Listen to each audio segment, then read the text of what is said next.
Je suis Marc, un jeune homme chrétien Marseille âgé de 38 ans et célibataire. Comme vous pouvez le voir sur mon blog, je suis actuellement à la recherche d'une belle jeune femme de la trentaine, ayant la peau blanche et catholique de préférence. WP-Call-Buton BTN-Texte égal appel 06 95 08 85 04 si vous vivez à Marseille et êtes chrétienne. BTN-Color égale 26904 icône égale no. J'aimerais me lancer dans une relation amoureuse sérieuse qui pourra aboutir au mariage Marseille. Les secrets d'un mariage catholique à Marseille, on vous dit tout. Pourquoi se marier avec une chrétienne ou un chrétien? Tout d'abord, je tiens à définir ce qu'est un chrétien. Dans la foi catholique, les sacraments tels que le baptême et la première communion sont des étapes par lesquelles il faut passer pour affirmer l'appartenance au Dieu créateur et renforcer la relation avec lui. Les secrets d'un mariage catholique à Marseille, on vous dit tout. Pour moi, être chrétien ne se résume pas seulement à se conformer et à recevoir ces saints sacraments. Certes, ils sont importants, mais ce sont surtout les gestes et les paroles au quotidien qui doivent refléter la chrétienté d'une personne. Être chrétien, c'est aussi adhérer aux bases de la foi chrétienne selon lesquelles il faut aimer Dieu de tout son cœur et aimer son prochain comme soi-même. L'emblème de la religion catholique. Le chrétien doit donc être un modèle pour son entourage, au travail, pour le voisinage et ses proches. Aussi, comment doit se comporter un chrétien? Il doit aimer et aider son prochain. Comment faire? C'est simple, il faut juste participer aux actions caritatives, faire du bénévolat, etc. Un chrétien doit également respecter les choix et les opinions des autres, s'éloigner des mensonges et de la tromperie et chercher la paix en toutes circonstances. Les petits péchés. Certes, il est difficile de rester dans le droit de chemin, car n'oublions pas que le diable nous tente tous les jours. N'oublions pas non plus que Jésus-Christ a porté la croix et a versé son sang pour nous laver de nos péchés. Les secrets d'un mariage catholique à Marseille, on vous dit tout. Aussi, demandons-lui de nous protéger et de nous épargner de la tentation du mal, car c'est le seul qui peut nous sauver. Je reviens maintenant à la question principale, pour quelle raison faut-il se marier avec une chrétienne ou un chrétien Marseille? Un couple chrétien est en mesure de gérer les disputes et les crises. Pas de brutalité. La violence verbale et la violence physique n'ont pas leur place au sein d'un foyer chrétien. Ces comportements risquent de tout changer, les bonnes comme les mauvaises choses. Il sera donc difficile de partir sur de nouvelles bases en cas de réconciliation. En vous mariant avec une chrétienne ou chrétien qui pratique sa foi, vous ne vivrez jamais une telle chose. Un couple chrétien privilégie toujours le dialogue en toutes circonstances et sait se pardonner. La rédemption. Le pardon est une chose facile pour un chrétien qui vit pleinement sa foi en Christ. Se marier avec une personne chrétienne, c'est aussi s'unir avec une personne qui accepte tant vos défauts comme vos qualités. Aussi, cette personne qui deviendra votre force et votre essence pour vous motiver dans tout ce que vous entreprenez.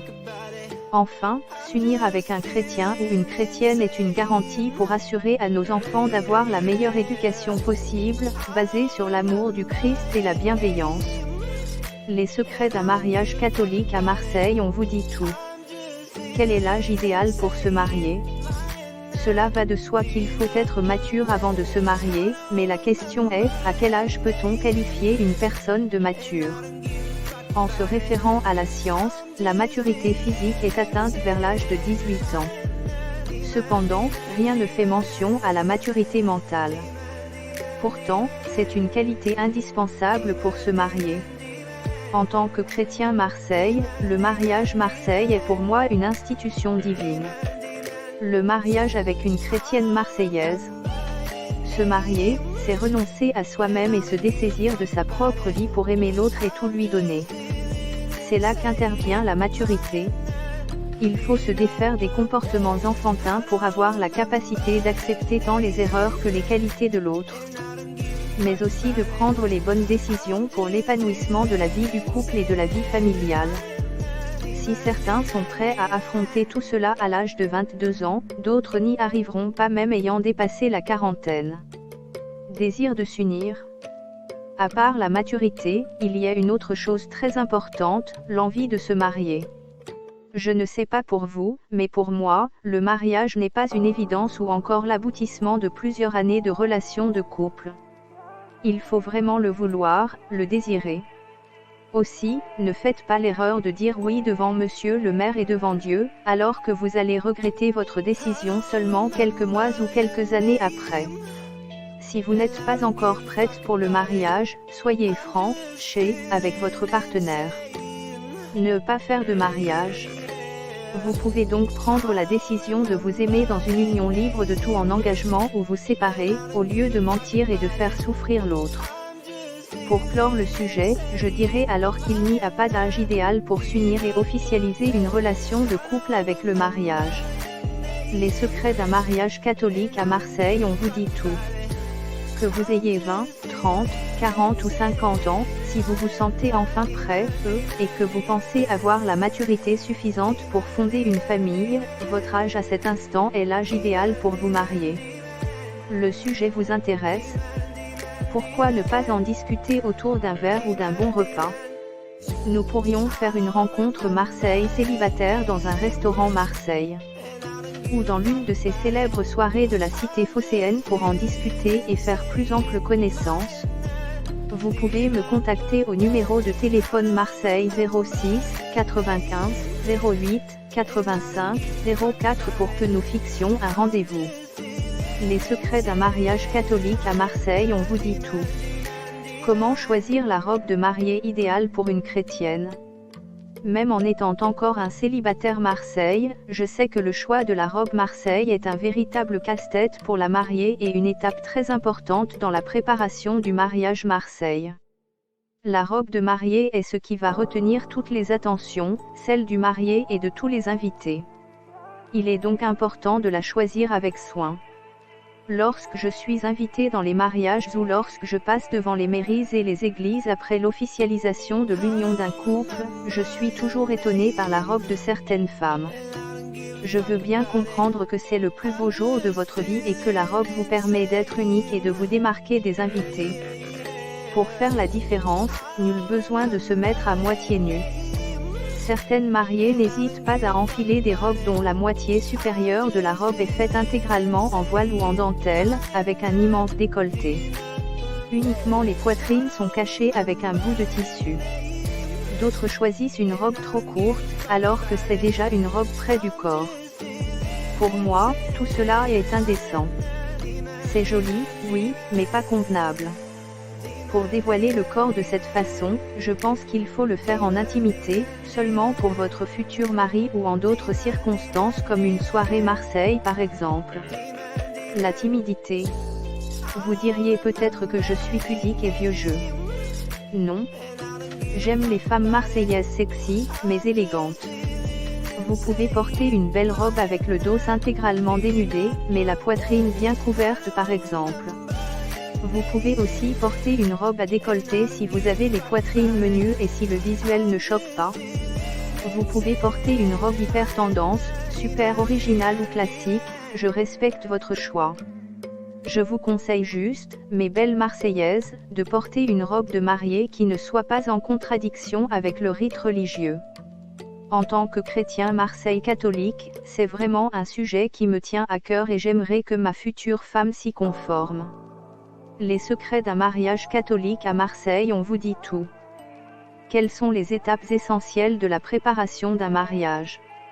Vous avez fait une rencontre sérieuse Marseille qui a abouti à une relation de couple harmonieuse et vous avez tous les deux pris la décision de vous unir officiellement. Je vous félicite et j'espère vraiment me trouver dans la même situation que vous pour bientôt.